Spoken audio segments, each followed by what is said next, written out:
bem? Bem-vindos a mais um Papo Cabeça. Tema de hoje, linguagem corporal. O importante é que a comunicação se estabeleça. E para que isto aconteça, é necessário que haja toda uma correlação do ponto de vista biológico, psicológico e também social.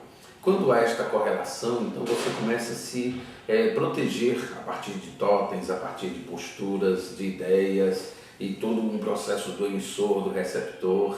Muitos têm medo de falar em público porque não pensam, não sabem o que vão falar naquele momento. E quando começam a falar, querem falar de uma forma tão vociferadora que acabam agredindo quando deveriam afagar. E afagar com as palavras é o grande filão de toda e qualquer história que precisa terminar melhor ou tão bem quanto começou. A ideia principal, por exemplo, eu estou aqui com essa minha pedra, isso é um topázio azul, a pedra da comunicação.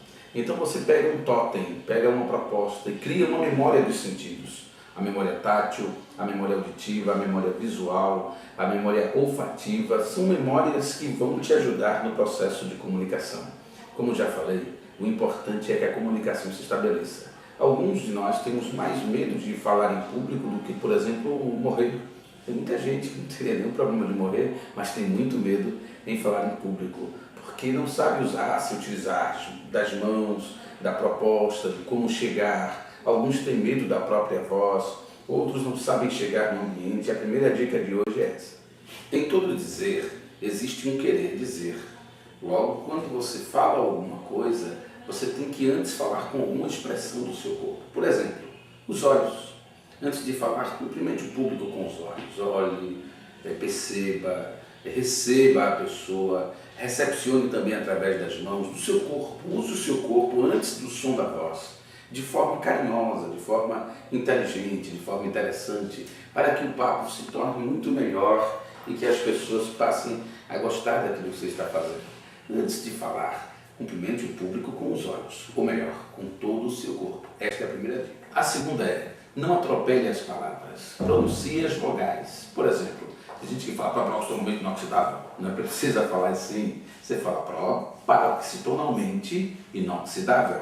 Diga assim, ele é um ser poltrático, reopoltrático, neofático, estabafonético e paroxistonalmente inoxidável. Quando há essa conexão, quando há esta interação, então a comunicação começa a se estabelecer.